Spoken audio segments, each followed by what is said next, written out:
الحمدللہ رب العالمین والصلاة والسلام علی نبینا محمد وعلی آلہ وصحبہ اجمعین، اما بعد۔ سامعین کرام،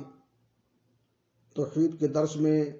آج کا عنوان ہے غیر اللہ سے پناہ مانگنا شرک ہے۔ غیر اللہ سے استعاذہ شرک اکبر ہے، اور استعاذہ کا معنی ہے پناہ مانگنا، یعنی جو چیز انسان کو شر سے محفوظ رکھ سکے اس کی طلب و جستجو کرنا۔ اور طلب و جستجو توجہ اور دعا کی ایک قسم ہے، کیونکہ جستجو میں بنیادی چیز ہی ہوتی ہے، چونکہ جس سے کچھ مانگا جائے اور وہ مانگنے والے سے مقام اور مرتبہ میں بلند ہوتا ہے، اس لیے اس کے متعلقہ فعل کو دعا کہا جاتا ہے۔ لہذا در حقیقت استعاذہ سے مراد پناہ لینے کی دعا کرنا ہے، اور جب یہ دعا ہے تو عبادت بھی ہوئی، اور ہر قسم کی عبادت کا سزاوار صرف اور صرف اللہ رب العالمین ہے۔ اس پر امت مسلمہ کا اتفاق بھی ہے، اور قرآن کی آیات بھی اس بات پر دلالت کرتی ہیں۔ ارشاد باری تعالیٰ ہے وَأَنَّ الْمَسَاجِدَ لِلَّهِ فَلَا تَدْعُوا مَعَ اللَّهِ أَحَدًا، اور بلا شبہ سب مسجدیں اللہ کی ہیں، تو تم اللہ کے ساتھ کسی کو مت پکارو۔ اور اللہ نے فرمایا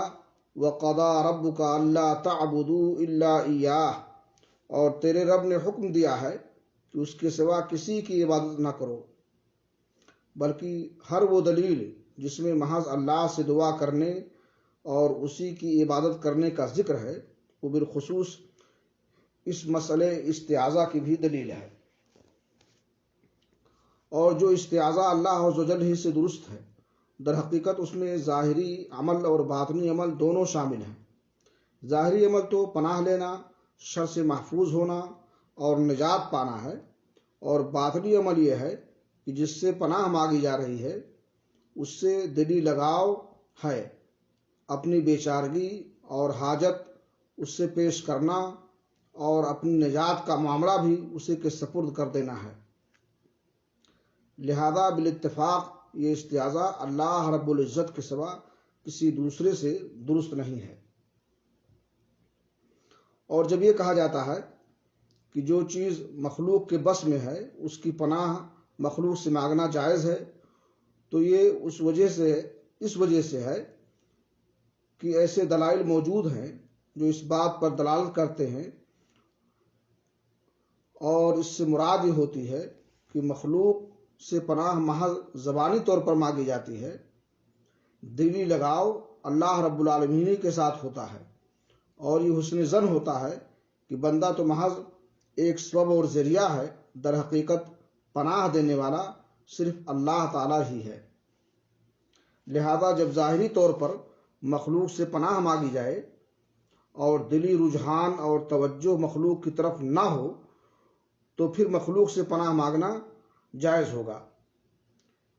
اس لیے اہل خرافات کا یہ کہنا باطل ہے کہ مردوں، جنات، اولیاء کرام اور دیگر مخلوق سے ان چیزوں کی پناہ مانگنا جائز ہے جو ان کی قدرت اور طاقت میں ہیں، اور اللہ تعالیٰ نے انہیں پناہ دینے کی قدرت بھی دے رکھی ہے۔ اللہ تعالیٰ نے فرمایا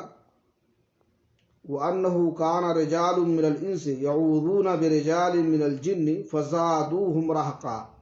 اور بعض لوگ جنات کی پناہ پکڑا کرتے تھے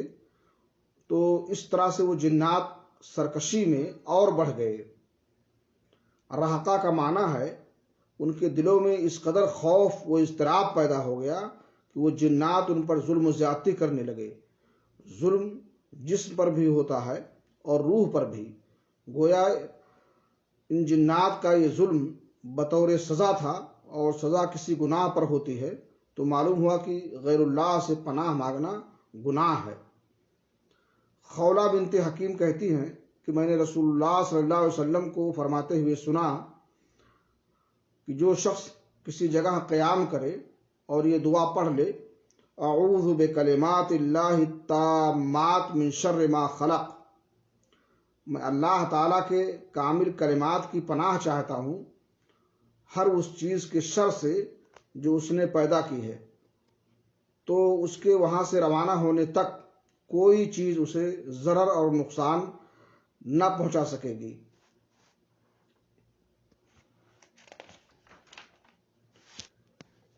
نبی کریم صلی اللہ علیہ وسلم نے اللہ کے کلمات کی پناہ مانگنے کی فضیلت بیان فرمائی اور شریر مخلوقات سے اللہ کی کلمات میں آنے کا سبق دیا ہے۔ من شر ما خلق، ہر چیز کے شر سے جو اس نے پیدا کیا ہے، ہر چیز کے شر سے جو اس نے پیدا کی ہے، اس سے مقصود ان مخلوقات کے شر سے پناہ مانگنا ہے جن میں شر ہو، ورنہ اللہ تعالیٰ کی بہت سی ایسی پاکیزہ مخلوقات بھی ہیں جن میں کسی قسم کا کوئی شر نہیں ہے، بلکہ وہ سراپا خیر ہیں، مثلا جنت، ملائکہ، انبیاء و رسول اور اولیاء وغیرہ۔ آج کے درس میں انہی باتوں پر اکتفا کرتے ہوئے اللہ رب العالمین سے دعا کرتا ہوں کہ اللہ تعالیٰ ہمیں توفیق بخشے کہ ہم پناہ اگر طلب کریں تو صرف اسی سے طلب کریں اور غیر اللہ سے پناہ نہ مانگیں۔ تقبل یا رب العالمین، وصلی اللہ علی نبینا محمد وعلی آلہ وصحبہ اجمعین۔